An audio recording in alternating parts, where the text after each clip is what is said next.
Hello everyone.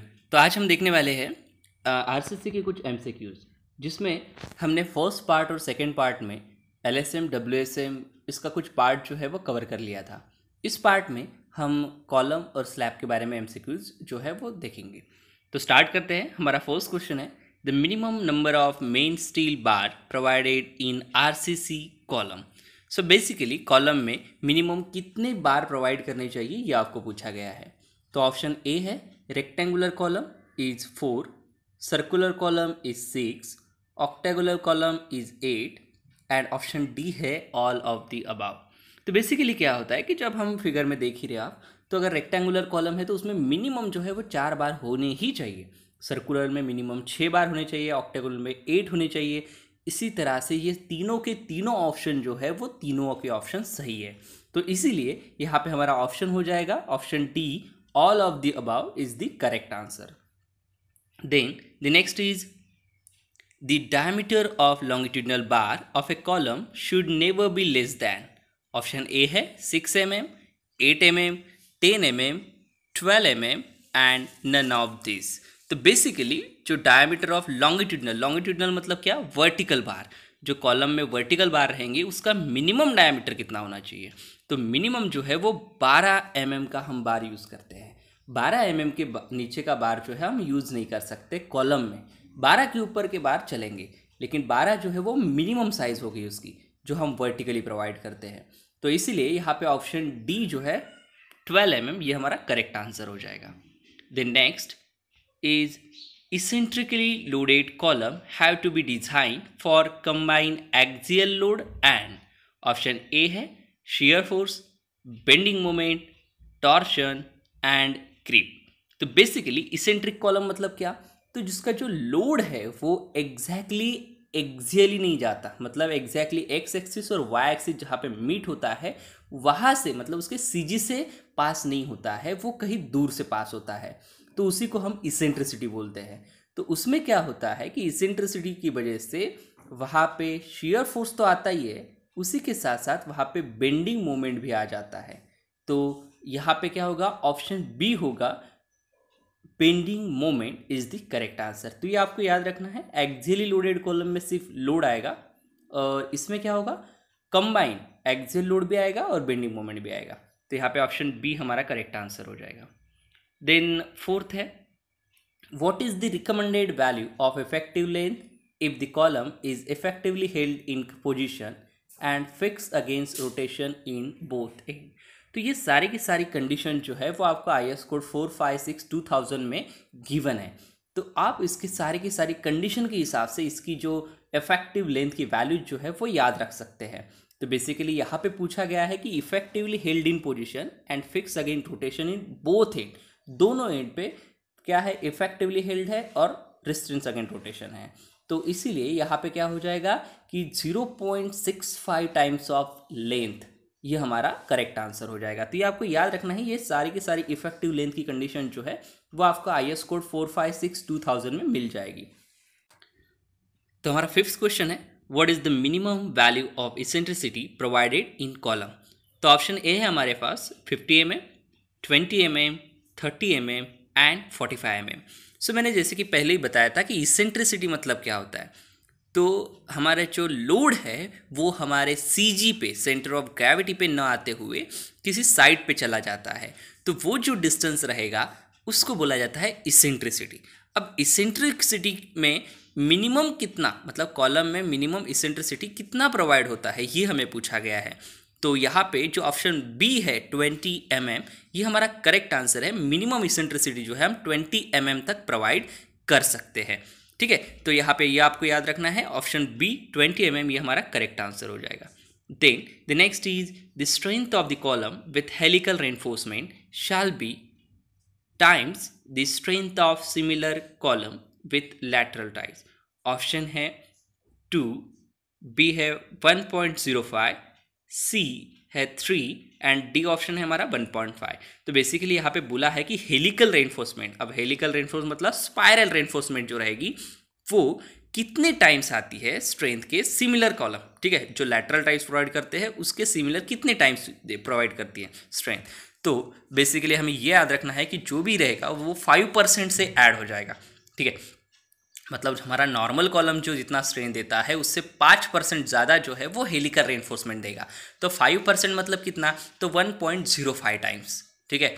1 तो रहेगा लेकिन 5% इंक्रीज करो, 5% मतलब 0.05, तो 1 में अगर हम ऐड करते हैं तो वो हो जाएगा 1.05 टाइम्स, ठीक है। तो यहाँ पे ऑप्शन बी हो जाएगा, 1.05 times is the correct answer. Then next है the end of shall be properly anchored. So option A है लॉन्गिट्यूडनल रेनफोर्समेंट, बी है ट्रांसफर रेनफोर्समेंट, सी है टॉर्शनल रेनफोर्समेंट एंड डी है shear रेनफोर्समेंट। तो basically यहाँ पे क्या बोला है कि किस रेनफोर्समेंट के एंड्स जो है वो प्रॉपरली एंकर्ड होने चाहिए। सो ट्रांसफर रेनफोर्समेंट जो रहती है, ट्रांसफर मतलब लैटरल रेनफोर्समेंट, उसके जो एंड्स है वो प्रॉपरली एंकर्ड होने चाहिए। यहाँ पे आप फिगर में देख सकते हैं वो जो स्टीरप्स है उसके एंड्स देखिए एंकर्स किए गए हैं, ठीक है, मतलब बेंड किए गए हैं। तो यहाँ पे ऑप्शन बी हो जाएगा, transfer reinforcement is the correct answer. Then next question है हमारा, for longitudinal reinforcing bar the nominal cover should not be less than. तो कॉलम में मिनिमम कवर कितना होना चाहिए ये हमें पूछा गया है। ऑप्शन है 30 mm, 20 mm, 40 mm and 50 mm। तो बेसिकली आपको ये याद रखना है कि कॉलम में जो मिनिमम कवर होता है वो 40 mm तक हम प्रोवाइड करते हैं। 50 mm जो होता है वो फुटिंग के लिए यूज़ होता है, ठीक है। तो यहाँ पे बोला है कॉलम के लिए, तो कॉलम के लिए कितना होगा, option C 40 mm is the correct answer हो जाएगा। देन नेक्स्ट है हमारे पास question 9, what is the effective length of column at both end fix। So option A है L/3, बी है L, सी है L/2 एंड डी है ट्वाइस ऑफ L। तो बेसिकली बोथ एंड आर अगर फिक्स रहते हैं, दोनों एंड अगर फिक्स रहते हैं तो उसके लिए जो इफेक्टिव लेंथ रहेंगी कॉलम की वो रहती है L/2, ठीक है। तो यहाँ पे ऑप्शन सी जो है वो करेक्ट आंसर हो जाएगा, L/2। ये सारी की सारी कंडीशन जो है आपको IS कोड 456/2000 में गिवन है, तो आप उसको देख भी सकते हैं, उसमें सारी कंडीशन जो है वो पूछी जा सकती है। Then next is option question D, formula can be use only for long column. तो ऑप्शन ए है Elliott's formula, Rankine formula, Swift formula and Johnson's formula. तो बेसिकली यहाँ पे पूछा गया है कि लॉन्ग कॉलम के लिए कौन सा फार्मूला यूज होता है, ठीक है। तो आपको ये याद रखना है कि लॉन्ग कॉलम के लिए जो है वो इलियट्स फार्मूला यूज होता है। तो यहाँ पे ऑप्शन ए हमारा करेक्ट आंसर हो जाएगा, Elliott's formula. Then 11, in Elliott's formula the column fails due to alone. तो ऑप्शन है shear, torsion, tension and bending. तो बेसिकली इलियट्स फार्मूला जो है वो लॉन्ग कॉलम के लिए प्रोवाइड किया जाता है, और लॉन्ग कॉलम फेल होता है वो होता है बेंडिंग से, ठीक है। तो ये भी आपको याद रखना है, लॉन्ग कॉलम के लिए इलियट्स फार्मूला और फेल किससे होता है, बेंडिंग से होता है। तो ऑप्शन डी हमारा हो जाएगा, bending is the correct answer. Next, formula is use for determining short as well as long column. तो इसमें बोला है कि शॉर्ट और लॉन्ग दोनों कॉलम के लिए कौन सा फार्मूला यूज होता है। तो यहाँ पे ऑप्शन है गिलबर्ट्स, रैंकाइन, जॉनसन्स एंड इलियट्स। तो इसमें से हमने पहले ही देख चुके हैं कि इलियट्स फार्मूला जो है वो सिर्फ लॉन्ग कॉलम के लिए यूज होता है। तो यहाँ से रैंकाइन फार्मूला जो यूज होता है वो दोनों के लिए यूज होता है, शॉर्ट और लॉन्ग के लिए। तो यहाँ पे ऑप्शन बी हो जाएगा, Rankine formula is the correct answer. Then next is identified the given footing below, ठीक है। तो यहाँ पे फिगर में हमें एक फुटिंग गिवन है, इसको हमें पहचानना है कि ये कौन सी फुटिंग है। ऑप्शन है strip footing, combined footing, reinforce footing and isolated footing. तो आप इसमें फिगर में देख सकते हो, ये फिगर जो है वो स्ट्रिप फुटिंग की है, ठीक है। तो यहाँ पे ऑप्शन ए हो जाएगा, strip footing is the correct answer. Next, identified the given footing below. So option है हमारे पास continuous footing, cantilever footing, strip footing, combined footing. तो यहाँ पे जो आप फिगर देख रहे हो वो फिगर किसकी है, तो वो फिगर है कैंटिलीवर फुटिंग की, ठीक है। तो ये आपको याद रखना है, फिगर के साथ आपको पहचानना है। तो देयरफॉर यहाँ पे ऑप्शन बी हो जाएगा, cantilever footing is the correct answer. Then next is which type of footing is applicable only the wall carries light load or when the shape bearing pressure is very high। तो option है simple step footing, simple pad footing, eccentric footing. तो यहाँ पे बोला गया है कि light load के लिए और सेफ बेरिंग कैपेसिटी के लिए या प्रेशर के लिए कौन सी फुटिंग जो है वो बेस्ट रहेंगी। तो अगर लोड कम है तो उसके लिए सिंपल स्ट्रिप फुटिंग ही हम यूज़ करते हैं। तो यहाँ पे ऑप्शन ए हो जाएगा, simple strip footing is the correct answer. Next is the shape of combined footing is mostly, option A है rectangular, square, circular and trapezoid. तो कंबाइंड फुटिंग कब यूज़ करते हैं? तो बेसिकली एक से ज़्यादा मतलब दो कॉलम अगर एक साथ आते हैं, नज़दीक नज़दीक आते हैं, तो उसके लिए हमें क्या करते हैं, अलग अलग फुटिंग नहीं प्रोवाइड करते, एक ही फुटिंग दोनों कॉलम के लिए प्रोवाइड करते हैं।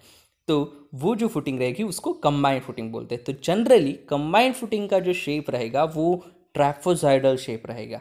ठीक है, तो यहाँ पे ऑप्शन डी हो जाएगा, trapezoidal is the correct answer. Then next is spread footing for a single column is known as. तो ऑप्शन है isolated footing, combined footing, strip footing and eccentric footing. तो यहाँ पे बोला है कि सिंगल कॉलम, एक ही कॉलम है, ठीक है, एक ही कॉलम के लिए अगर मुझे फुटिंग प्रोवाइड करनी है तो उसको हम बोलते हैं आइसोलेटेड फुटिंग। आइसो मतलब वन। कंबाइन कब करेंगे? जब दो कॉलम एक साथ आएंगे तब। ठीक है, तो यहाँ पे ऑप्शन ए हो जाएगा, isolated footing is the correct answer. Then next is which type of foundation should be adopted when the ground is sloping and it is economical to provide foundation at the same time? So option A है simple foundation, pad foundation, step foundation and pier foundation। तो basically यहाँ पे क्या बोला है कि कब provide कर सकते जब उसमें स्लोपिंग हो और इकोनॉमिकल हो। ठीक है, तो स्लोपिंग ग्राउंड के लिए कौन सा प्रोवाइड करेंगे? तो स्लोपिंग ग्राउंड के लिए हम स्टेप फाउंडेशन जो है वो यूज़ करते हैं। ठीक है, तो यहाँ पे फिगर में आपको दिखाया गया है कि स्टेप फाउंडेशन किस तरह से रहता है। तो यहाँ पे ऑप्शन सी स्टेप फाउंडेशन ये हमारा करेक्ट आंसर हो जाएगा। नेक्स्ट इज द सिंपल और continuous slab are analyze for. Option A है design foundation, design reinforcement, design moment and design slab. तो बेसिकली सिंपल और कंटिन्यूस स्लैब कैसे एनालाइज होता है? तो वो डिजाइन मोमेंट के हिसाब से एनालाइज होता है। तो यहाँ पे ऑप्शन सी होगा, design moment is the correct answer. Then next is the design principle of continuous flat slab floor are similar to. Option A है one way slab, two way slab, continuous slab and deform slab. तो basically जो continuous flat slab जो होता है वो किस तरह से डिज़ाइन किया जाता है? तो वो टू वे स्लैब की तरह ही डिज़ाइन किया जाता है। ठीक है, तो यहाँ पे ऑप्शन बी हो जाएगा, two way slab is the correct answer. Then next is the maximum ratio of span to depth of a slab simply supported and spanning in one direction is. Option A है 35, 25, 30 and 20। So basically जो L/D का ratio जो रहता है, ठीक है, तो L/D का रेशो किसके लिए बोला है? सिंपली सपोर्टेड लेकिन स्पैनिंग इन वन डायरेक्शन। तो स्पैनिंग इन वन डायरेक्शन अगर बोला जाता है तो उसके लिए L/D का जो रेशो होता है वो होता है 30। ये सारे के सारे L/D के रेशो जो है वो आपको IS कोड 456/2000 में मिल जाएंगे। इसका जो क्लॉजेस है वो वहाँ पे गिवन है। ठीक है, तो यहाँ पे ऑप्शन सी हो जाएगा correct answer. Then next is if the width of foundation for two equal column is restricted the shape of the footing generally adopted is. तो ऑप्शन ए है square, rectangular, trapezoidal and triangular. तो यहाँ पे देखिए मैंने बोला था कि कंबाइन के लिए हम जनरली ट्रैपेजॉइड फुटिंग यूज़ करते हैं, लेकिन यहाँ पे बोला है कि width of foundation two equal column, मतलब दोनों कॉलम जो है उसकी विड्थ जो है वो इक्वल है। तो इक्वल कॉलम के लिए जो यूज़ होगा वो हम रेक्टेंगुलर फुटिंग जो है वो यूज़ करेंगे। तो यहाँ पे ऑप्शन बी रेक्टेंगुलर फुटिंग ये हमारा करेक्ट आंसर हो जाएगा। Next is select the correct statement. Option A है lateral reinforcement in RCC column is provided to prevent the longitudinal reinforcement from buckling. Option B है lateral reinforcement prevent the shearing of concrete on diagonal plane. सी है lateral reinforcement stop breaking away of concrete cover due to buckling.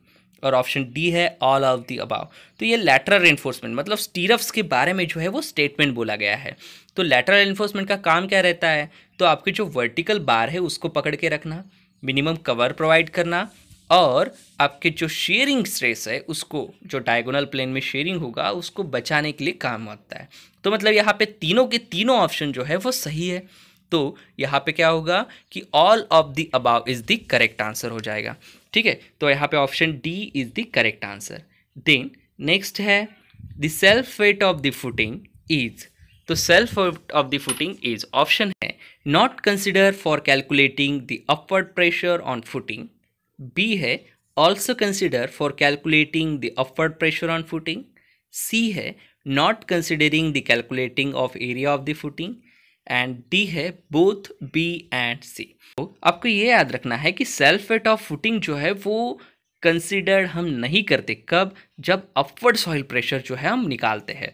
तो इसलिए आपको याद रखना है बाकी समय हम यूज़ करते हैं सेल्फ वेट का, लेकिन अपवर्ड सॉइल प्रेशर निकालते समय हम यूज़ नहीं करते हैं। तो यहाँ पे ऑप्शन ए हो जाएगा not considering for calculating the upward pressure on footing is the correct answer. ठीक है, देन 25 है हमारे पास।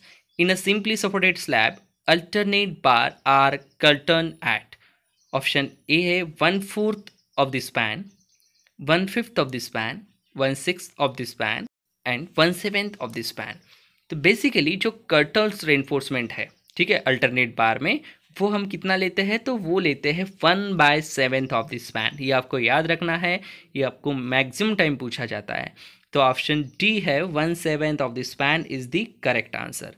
नेक्स्ट है the transfer reinforcement provided at right angle to the main reinforcement. Option A है distribute the load, resist the temperature stresses, resist the shrinkage stresses, and D है all of the above. तो basically जो हम distribution या transfer reinforcement provide करते हैं उसका काम क्या रहता है, लोड को डिस्ट्रीब्यूट भी करना रहता है, टेम्परेचर और श्रिंकेज स्ट्रेस को भी रेजिस्ट करना रहता है। तो यहाँ पे ऑप्शन डी हो जाएगा all of the above is the correct answer.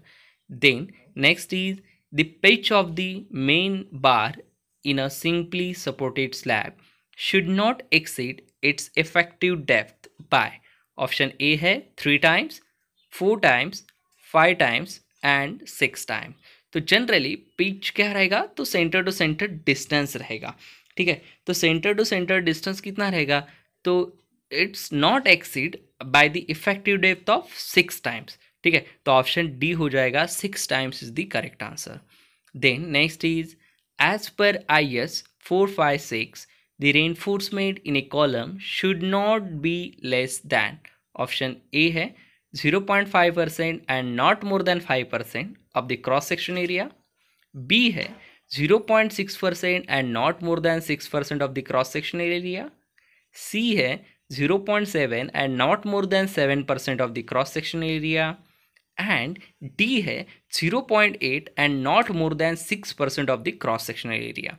तो जनरली आपको याद रखना है कि IS कोड के हिसाब से जो कॉलम में मिनिमम रेनफोर्समेंट होता है वो होता है 0.8% और मैक्सिमम जो होता है वो होता है 6%। तो देयरफॉर यहाँ पे क्या बोला है, should not be less that. तो 0 पॉइंट कम से छोटा नहीं चाहिए और 0.6 से जो है वो ज़्यादा नहीं चाहिए। ठीक है, तो ऑप्शन डी हो जाएगा हमारा correct answer, 0.8% and not more than 6% of the cross section area. Next है the diameter of transfer reinforcement of column should be equal to 1/4 of the diameter of the main steel rod but not less than. Option A है 4 mm, 5 mm, 6 mm, 7 mm। तो generally जो transfer reinforcement होता है वो होता है 1/4 of the main diameter और 6 mm, इन दोनों से छोटा नहीं चाहिए। तो यहाँ पे ऑप्शन 6C होगा, 6 mm is the correct answer. ठीक है, तो ये भी आपको याद रखना है। Then a column is regarded as long column if the ratio of its effective length and lateral dimension exceed है 10, 12, 20 एंड 25। तो बेसिकली यहाँ पे बोला है कि effective length by lateral dimension. ठीक है, तो LE by LLD least lateral dimension तो लॉन्ग कॉलम के लिए ये क्या होना चाहिए, तो लॉन्ग कॉलम के लिए किसको बोलेंगे, जब वो 12 से ज़्यादा होगा, 12 से ज़्यादा होगा तो उसको लॉन्ग कॉलम बोलेंगे, और 12 से छोटा होगा तो उसको बोलेंगे शॉर्ट कॉलम। तो यहाँ पे ऑप्शन बी हो जाएगा, 12 is the correct answer. Next is minimum spacing between horizontal parallel reinforcement of different sizes should not be less than। Option A है 1 diameter of thinner bar, 1 diameter of thicker bar, twice the diameter of thinner bar and none of these। तो basically minimum spacing कितना होना चाहिए बोलते हैं, तो minimum spacing 1 diameter of thicker bar जो है वो उससे छोटा नहीं होना चाहिए। ठीक है, तो यहाँ पे should not be less then बोला है, तो ये बात आपको याद रखनी है। तो यहाँ पे ऑप्शन बी हमारा करेक्ट आंसर हो जाएगा। Next is the percentage of minimum reinforcement of the gross cross sectional area in slab is. Option A है 0.1%, 0.12%, 0.15% एंड 0.18%। तो बेसिकली इसके कुछ क्लॉज रहते हैं, तो इसके क्लॉज के हिसाब से स्लैब के लिए बोला जाता है कि अगर आप FE 250 यूज़ करते हो, 250 यूज़ करते हो तो उसके लिए 0.15%, और अगर आप HYSD यूज़ करते हो मतलब 415 या 500 यूज़ करते हो तो उसके लिए आपको 0.12% जो है वो रहेगा। यहाँ पे क्योंकि बोला नहीं है कुछ भी, तो हम यहाँ पे माइल्ड स्टील का लेंगे, तो माइल्ड स्टील के लिए कितना रहेगा, 0.15%। तो यहाँ पे सी ऑप्शन जो है वो करेक्ट हो जाएगा। लेकिन इसके साथ साथ आपको ये भी याद रखना है कि अगर यहाँ पे FE 415 या फिर FE 500 यूज़ किया गया है तो उसके लिए 0.12% ये हमारा करेक्ट आंसर होता है।